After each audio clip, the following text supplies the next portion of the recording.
कमी cut off असणारे MBBS चं कॉलेज आपण या व्हिडिओच्या माध्यमातून बघणार आहे। तुम्ही जर आले या ठिकाणी ऑफिशियल कॉलेजची वेबसाईट बघा, या कॉलेजचं तुम्ही या ठिकाणी बघू शकता।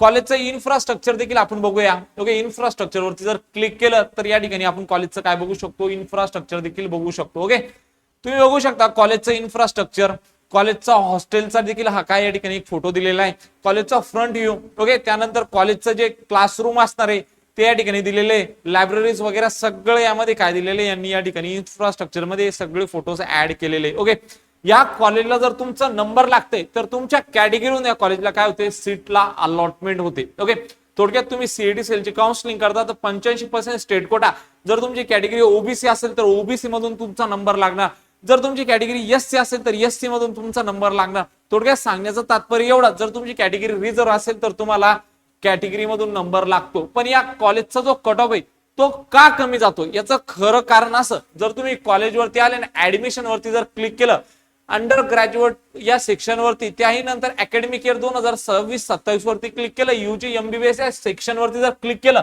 आणि याच्यात काय एक फीची नोटीस दिलेली बघा, कॉलेजची जी फीस आहे ती खूप जास्त आहे म्हणून कॉलेजचा काय जातो या ठिकाणी कट ऑफ कमी जातो। सर किती मग ती कॉलेजची फीस बघा, 11/8/2026 ला आलेली लेटेस्ट अपडेट आहे बघा। कॉलेजचं नाव या ठिकाणी Vedanta institute of medical science. Okay, 11/8/2026 ला लेटेस्ट आलेली न्यूज आहे। ओके, या कॉलेजला जे सीट भरल्या जातात हे state quota 85% CET cell through भरल्या जातात। ओके, कॉलेजची जी अॅन्युअल फीस आहे, वार्षिक फीस आहे 17,13,000 रुपये आणि तुमचा जर रिटर्न एनआरआय कोट्यातून नंबर लागतो तर फीस असणार आहे 51,39,000 रुपये। त्याही नंतर विद्यार्थी मित्रांनो, याला टोटल ज्या सीट आहे 150 सीट आहे, याच्या 85% जागा आहेत, थोडक्यात 127 सीट या सीईटी सेल स्टेट कोट्यातून भरल्या जातात। जर तुमची रिझर्व कॅटेगरी असेल तर त्या कॅटेगरीमधून देखील या कॉलेजला काय भरल्या जातात, या ठिकाणी सीट भरल्या जातात।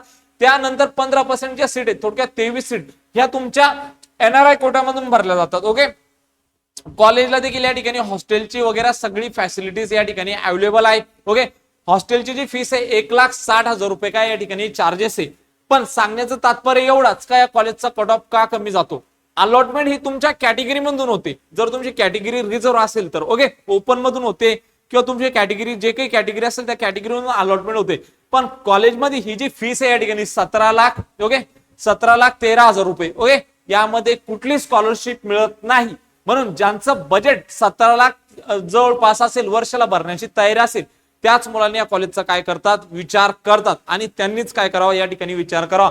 म्हणून या कॉलेजचा जो कट ऑफ आहे तो दरवर्षी काय जातो, कमी जातो। जर तुमचा या कॉलेजला बजेट नसेल तर या कॉलेजला आपल्या यादीमध्ये ऍड करू नका। याचं कारण असं, जर तुमचं स्ट्रे वेकेन्सी राऊंडला जर नंबर लागत असेल एखाद्या दुसऱ्या चांगल्या कॉलेजला जिथं तुम्हाला स्कॉलरशिप मिळू शकते आणि अगोदरच पहिल्या दुसऱ्या तिसऱ्यामध्ये जर तुम्ही या कॉलेजचं नाव ऍड करताय आणि जर तुम्हाला गलतीने हा कॉलेज जर अलॉट होतोय तर स्ट्रे वेकेन्सीचा रूल काय म्हणतो, जर तुम्हाला पहिल्या दुसऱ्या तिसऱ्यामध्ये कुठं जरी अलॉटमेंट झाली असेल तर तुम्ही चौथा राऊंड करू शकत नाही। जर तुम्हाला पहिल्या दुसऱ्या तिसऱ्यामध्ये कुठंच अलॉटमेंट झाली नसेल तर तोच तुम्ही चौथा राऊंड करू शकता। तर जर तुमची तयारी नसेल वर्षाला 17 लाख भरण्याची तर या कॉलेजला ऍड करू नका। पण याचा तो देखील कट ऑफ आहे तो खूप कमी जातो। दिलेली माहिती जर आवडली असेल तर चॅनलला सबस्क्राईब करायचं, व्हिडिओला लाईक करायचं। भेटूया अशाच एक मोर इन्फॉर्मेटिव्ह व्हिडिओ मध्ये, तोपर्यंत धन्यवाद।